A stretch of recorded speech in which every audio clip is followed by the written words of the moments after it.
Hi everybody, welcome to Pro Tips. I'm Dave Dahl from Martin Guitar, and I am surrounded by guitars.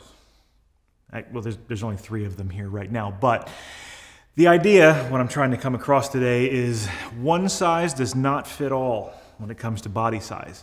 And we do have a lot of body sizes in our line. Now, we've had more. If you go back to the 1800s, we start from like a size 4, a size 3, a size 2, a size 1. And back then, when you're looking at body sizes, the higher the number, the smaller the body size, if that makes any sense. So when you actually get down to a size 1, where do you go from there? How much bigger than 1 do you get? Well, that's when our O, our single O, our single aught, however you'd like to say it, that's where that body size comes in. And then the next size up from a single aught, single O, would be a double O, and then a triple O, and then a 4O or quad aught or 4-aught, or I'm trying to think of however many ways I've heard other people say it. Now, not to be confusing, but the 4O is the exact same body size as an M. But wait, now I'm out of numbers and I'm into letters, so I understand the confusion. So here we go.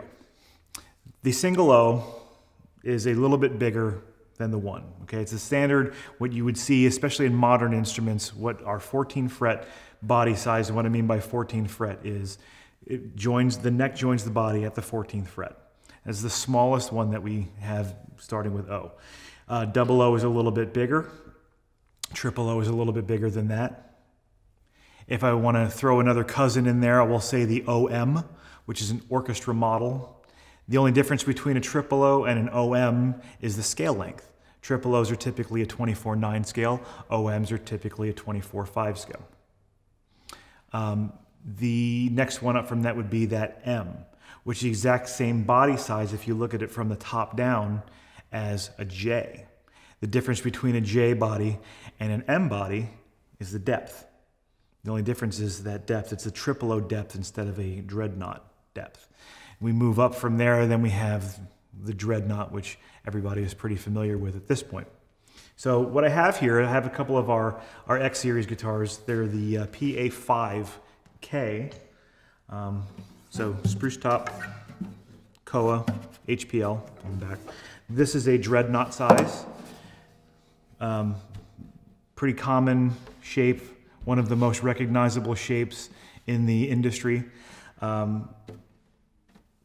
Kind of small, slim shoulder, square kind of belly, okay?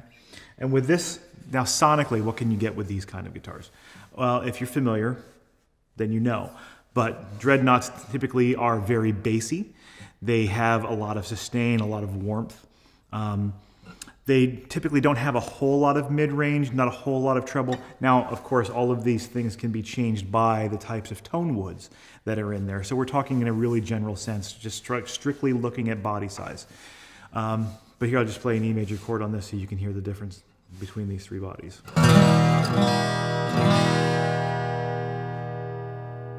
So you get that warmth, that low end from it. Now if I go down to this one, this is an OMC Koa, exact same thing. Spruce top, Koa HPL on the back and sides. So basically the same woods and HPL as this guitar, but it's a OM. So again, with the OM, the scale length is going to be the same as that, but with the OM size, you have the thinner body depth. The shoulder is going to be a little bit slimmer. The belly is going to be a little bit slimmer. Sonically, what you can expect with this kind of thing, a little bit more mid-heavy, slightly less bass, a little bit more treble. Great guitar if you want to cut through the mix. You don't always want to record with a dreadnought. You don't always want to record with a J. And maybe not even just recording. If you're playing with an ensemble, you're playing with a group of your friends, you want the leads to come out, maybe something this size would be the one to do it because it's going to jump out. The highs are going to jump out a little bit more. So here's the same chord on this size. Notice not quite as loud, definitely more mid and treble heavy, but still has that nice round bass to it. And I know you're sitting at home right now thinking, what if I had something that was in between? Lucky you. This is our GP, the Grand Performing Body. Now the difference between this and these guys, if you look at it, a little bit bigger in the waist, it is the D depth, but still kind of a small shoulder. This is sonically, aesthetically, comfort level, all of those things were designed to be in between the D and the OM. So a little bit easier to hold. If you're a bigger person like I am, it fits you maybe a little bit better than, say, that does. But sonically, it really sits in the middle of the two. So you're still going to get the warmth and the depth and the bass of the Dreadnought. You're going to get the cut of the sound and the high end and the mids of that one. So, E chord on this one.